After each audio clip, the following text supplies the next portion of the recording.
Good afternoon. My name is Nikhil Bell, and After School All-Stars saved my life. I joined After School All-Stars in 6th grade. I grew up in a single-parent home and watched my older brother struggle with gang activity and other delinquent behaviors during the after-school hours. After my brother was shot, I knew I needed to choose another path. All-Stars was that path that changed my life. I am now in my first year of college, and I am very grateful for the organization that was founded by Arnold Schwarzenegger.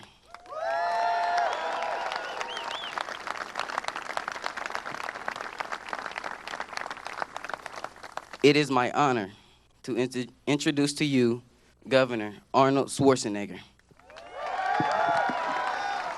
Thank you very much. Thank you. Well, thank you very much, Nikhil, for the wonderful introduction. And I'm so proud of you because you chose the right path.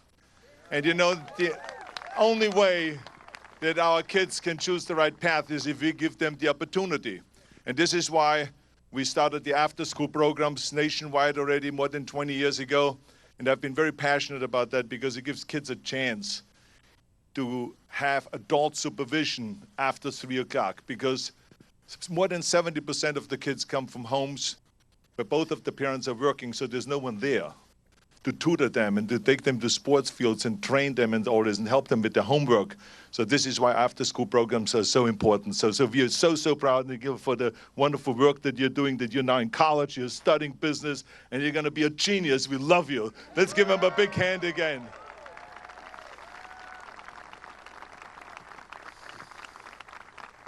Now, I have to tell you, I love Ohio.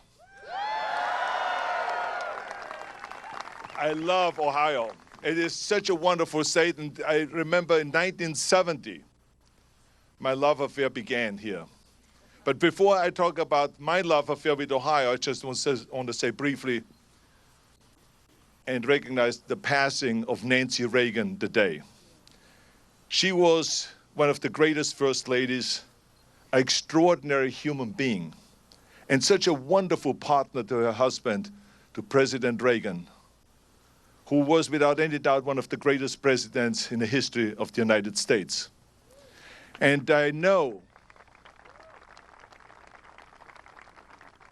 she will join him now in heaven, and this love affair between the two of them will start all over again.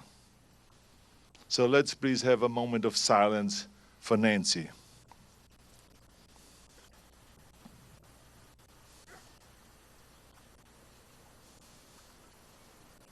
Thank you. Now let me talk to you about my love affair with Ohio. In 1970, Jim Lorimer, right over here. Jim, come up here for a second. No, just come over here. Just come over here, Jim, because it's very important that you see the person that is really responsible with my love affair. Right here he is. Jim, now give him a big hand. This is my partner here, Jim Lorimer. Jim Lorimer ran the world championships in weightlifting and in bodybuilding in 1970. And I won that competition. And I told him that the competition was so well run that I will come back after I retire from bodybuilding, and he will be my partner, and we will be running the world championships in Columbus, Ohio. And that's exactly what happened. So from 1976 on, for 4 decades now, we've been running every year the world championships in bodybuilding right here in Columbus, Ohio.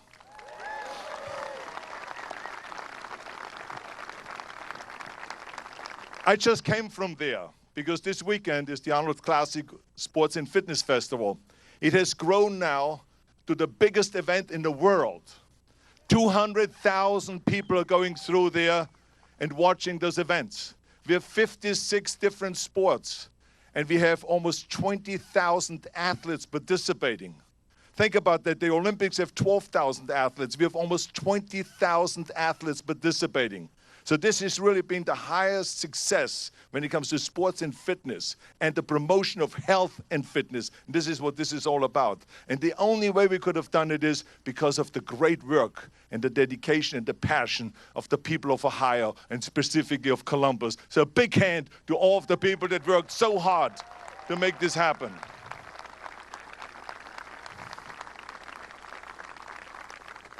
Now, one day, my friend Jim Lorimer said to me, he says, Arnold, since you're coming for the Arnold Classic and for our sports and fitness festival, I wanted to meet a guy by the name of John Kasich, who's running for Congress. This is way back in the 80s now. And so I said, okay, I'm coming. I came to the event. I listened to John Kasich. And he was extraordinary what he said.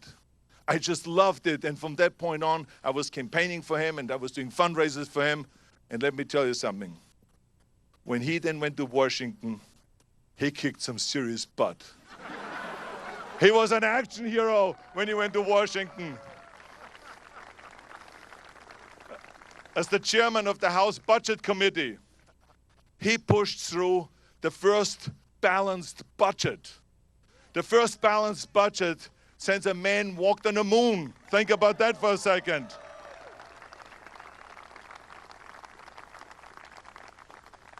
So he showed real action. Then when he ran for governor, I said to him, I'll be back. And he ran, and I was there again at his fundraisers and did events for him and everything. And then he became governor of the great state of Ohio. And then once again, he was the action hero. He went in there was an $8 billion budget deficit. And now there's a $2 billion surplus.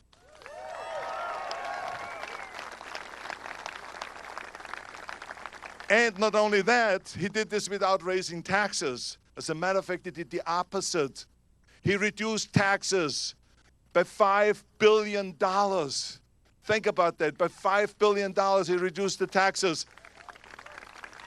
And at the same time, he created more than 300,000 jobs.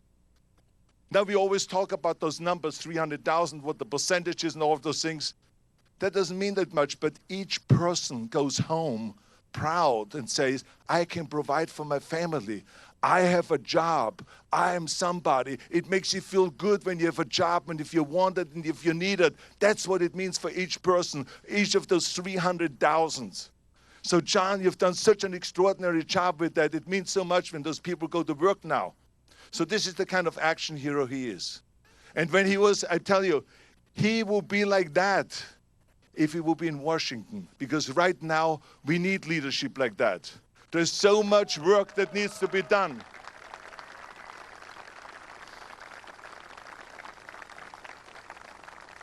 I tell you, I'm an immigrant. I came here in 1968 with absolutely nothing. But I was full of dreams. And because this is the land of opportunity, because of America, I could make all of my dreams become a reality. Through hard work and dedication, I was successful in bodybuilding, in show business. I became governor of the great state of California. I made a lot of money, all because of America. This is the land of opportunity. It is the greatest nation in the world, no matter what anyone says out there.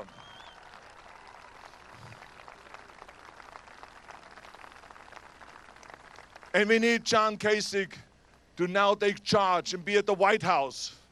And this is why I endorse John Kasich, our great governor,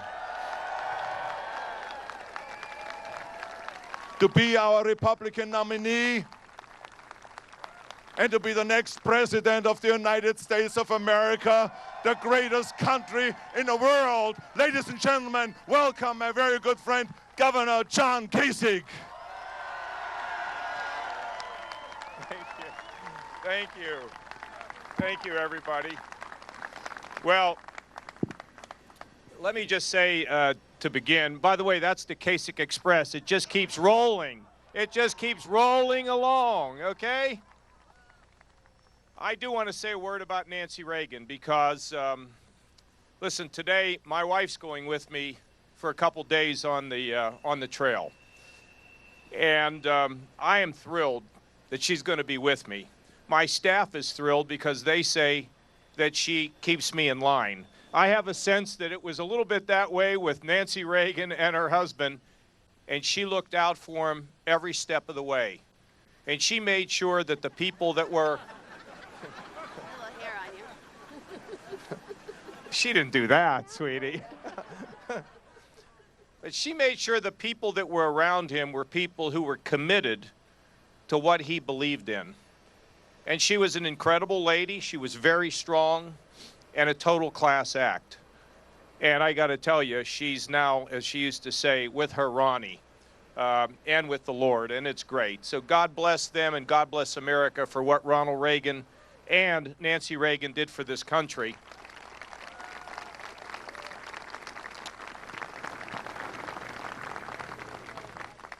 I don't know how much you really know about Arnold.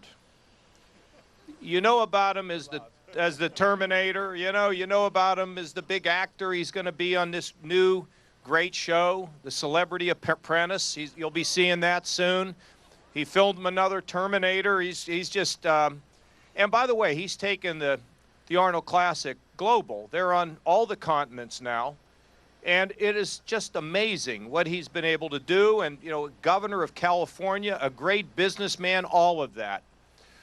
But this young man that was here, I don't know if you heard what he was saying. He knew that he needed to change his life, because he knew that if he didn't change his life, he would probably lose his life. It was a number of years ago when Arnold created the After School All-Stars. And this is a program that takes kids who could very easily join a gang, find themselves in drugs, totally isolated from everyone without being able to realize their God-given potential. And this After School All-Stars is an incredible program, and it's growing. And I went to California back when I was in television, and I went to this place where Arnold was going to be. And when I showed up, I said, "Hey, has anybody ever seen Arnold here?" They said, "What do you mean? He's here all the time. He's here with the kids. He gives 100% of himself."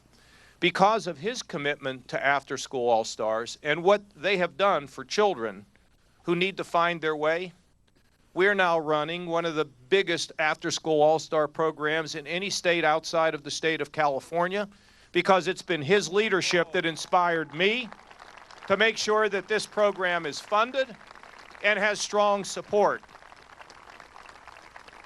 Now, Arnold, came, he and I have been friends for a long, long time. And he came here in 2010.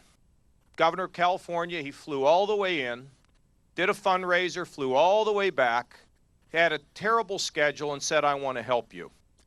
But when he came in after that long flight, I was whining to him about the negative campaigning that was going on in Ohio. And I was like, "Arnold, this is really not fair. This is not fun." And he looked at me and he said some of the best advice I've ever received. He said, "John, love the beatings. Love them." And I've been loving them ever since, okay? And it's just great. It's just like moguls. Eat up the moguls, John. That's what he told me. And then when I won, see, he gave me this jacket. And I don't know whether you know or you can see it, but I am officially the Terminator 2, the Governator 2. How about that, Arnold, huh, sweetie? For the first month, I slept in the jacket, with dreams of grandeur. So I want to thank you all for coming. And when I talk about that Kasich Express that just keeps chugging along, back in 1977, when I was running as a 24-year-old kid, we had a little newsletter called the Kasich Express, and it just keeps chugging along. I got into this race with my team, because you don't do anything without a team, because the country really needs help. The country really needs leadership. I think the reason why Arnold and I are friends is we both admire great leadership. We talked about Ronald Reagan. Ronald Reagan enabled people to play at a much higher level than they would normally play. When we think about great leaders like Winston Churchill, listen, those people over there, every night they were bombed, every night there was rubble in the streets, and every night he went on to say, "We will never, ever, ever, ever give in." And these kinds of leaders allow us to perform and to be able to accomplish real things in our lifetime. And, you know, when I think about Ronald Reagan, I think about the resurgence of America. But you know what else I really think about? That night when we all watched that Berlin Wall come tumbling down, and people who jumped on that wall with their little hammers. And I'm not sure what they were pounding. Maybe they were pounding out their hopes and their dreams and their spite at those security guards that tried to deny them their God-given potential. But leadership can bring about great things. And do we have challenges and problems today? Oh, yes, we do. Oh, yeah, there's a lot of people who are worried that their job one day won't be there anymore, that some crazy trade deal will somehow hit them up the backside of the head, and somebody will walk in and say, you're out of work. And you're 52 years old, and you don't know what the future is for you. These are people who, look, they put their money in the bank expecting to get some interest, and over the last number of years now, they got zero.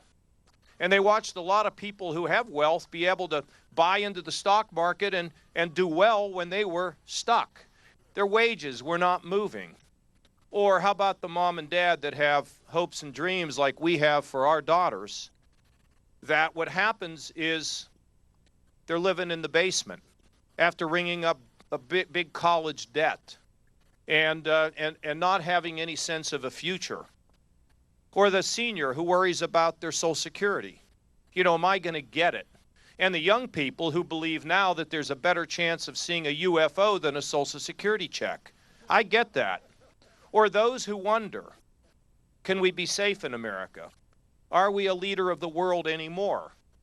These are real issues. You know how I understand them?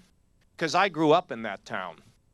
I saw if the wind blew the wrong way, people were out of luck and they were out of work. And many of you have been with me for many years. I've never lost, in my mind's eye, I have never lost the sense that people who at times feel powerless, who feel they have no one to represent them, who feel in a lot of ways that nobody stands up for them. See, that's what I've been dedicated to creating economic security, opportunity, giving you a voice, people who sometimes feel no one's listening. You see, I know that I can go to Washington and pull this together. I know that I can go to Washington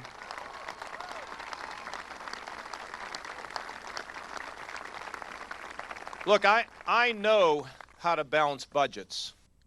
I know how to build a team of people that are willing to get us on a strong fiscal track. And why do we want that?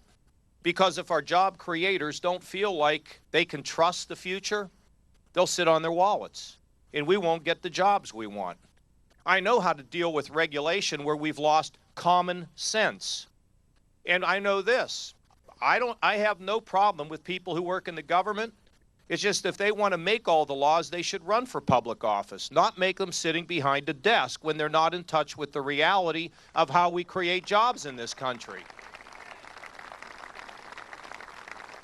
And we know how to cut taxes. You know, we cut taxes more than any governor in America by $5 billion. And you think about this, you remember that first year I was in. You all had to get a seatbelt because you fall out of your chair with everything that was happening. But we killed so many, we reduced taxes and we killed the death tax. So a small business person could pass their business on to their kids and they could be successful. And now that we've killed the death tax, we're working on killing death. We haven't done that well on that one yet, Arnold, but we're working at it. And what's happened in our state? Over 400,000 jobs, a balanced budget, the same thing that happened in Washington. And the reason is because I take orders from you. I don't take orders from the people who are the connected, the vested interests. I take it from you. And my wife, God bless her, she knows it. And she's become a wonderful partner. The only one I take orders from is her. Okay, let's make that clear. But she understands what the stakes are. So let me just say just a couple more things. See, I want to shift a lot of power back to where we live. I want us to have the programs to run our schools, in our school boards, not some faraway place in Washington. I want to send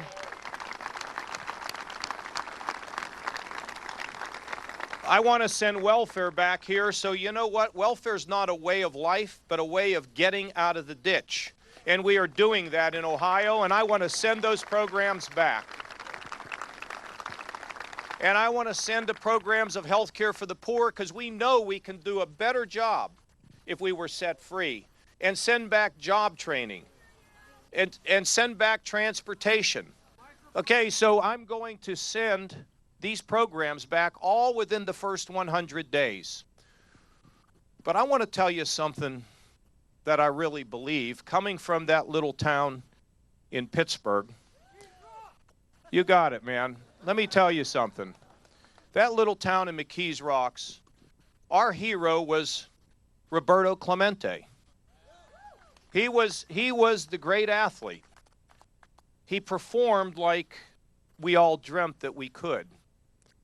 I didn't see my mother cry a lot, but I remember the morning she walked in my room in tears because she said Roberto Clemente had lost his life flying to help people in Nicaragua who had been hit by an earthquake. You see, in that little town of McKees Rocks, we didn't wait for any president to come galloping into our town.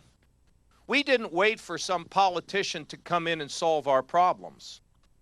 You see, the spirit of America, in my opinion, does not rest in politicians. We need to do our job to get things fixed where we're expected to do our job, what we are paid for. But the spirit of our country rests in you. It does not rest in a faraway city or a faraway place.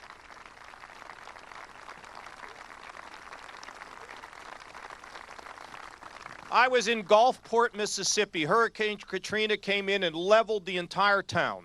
There was nothing left. Maybe a couple of the safes that the banks had.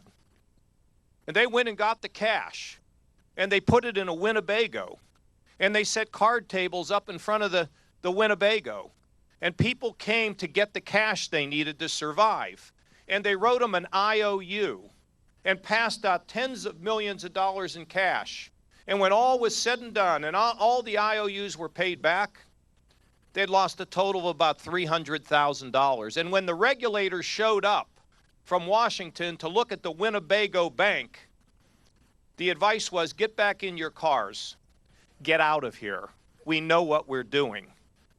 These stories are all over the country of people standing up and fixing things. And the last thing I really want to tell you is this. Do you all understand that you're made special? Do you know that the Lord has never made anybody like you and will never make anybody like you again? You see, young man, you have a purpose. Part of your purpose you did here today. You stood up here. I mean, did you ever think you'd be doing something like that in front of Governor Schwarzenegger and all these people? No. But you're reaching down. And we all have to discover our God-given purpose. You see, I believe that when we work together, we're a great, beautiful mosaic. And when we don't discover our purpose, the mosaic is incomplete. You see, I think when we work together, we need to live a life bigger than ourselves to help heal this world. So let me give you a couple examples. You're a nurse. You're done at 10 o'clock at night and you're dead tired. But you walk back into that room where that family is sitting there on the edge of their chairs worrying about their loved ones. And you take a few more minutes to say, it's going to be okay. Or if you're a teacher and you gave up big salaries because you believe that you're changing the lives of young people, see, you found your purpose. And if you're a physician and you call the patient at 11:30 at night because you just can't sleep, you're living your purpose. And sometimes it's not even that complicated. How about the widow who was married for 52 years? No one calls her anymore. And you call her on Monday and say, my spouse and I are going to take you out to dinner on Saturday. On Thursday, she goes and gets her hair done. And on Saturday, when you pick her up, she puts on the dress that she hadn't worn in 6 months. Did you change the world? I think you did. You see, I'll take care of these things in Washington. If I need help, I'll call you, okay? I'll call you. But back here, we need to pull our communities together. We need to destroy the curse of drugs. We need to rebuild our schools. We need to fight poverty, and we need to connect with one another, because that's the spirit of America. That's where the America lives, in our neighborhoods, in our families, and in our communities.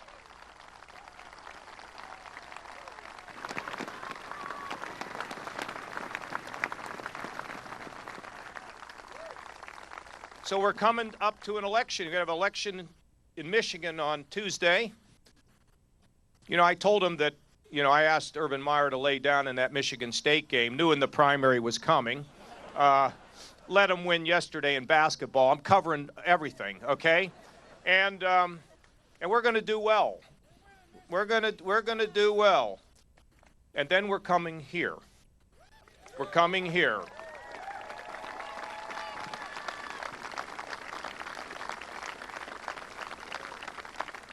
I think it's important that in Ohio, we not only send a message to the country, but we send a message to the world that positive efforts in politics and not name-calling, sliming, or big suggestions about how you're going to fix things, that a positive message in raising the bar for our kids will win. Will win in this country, and will move America forward. Thank you all very much, and God bless y'all. Thank you.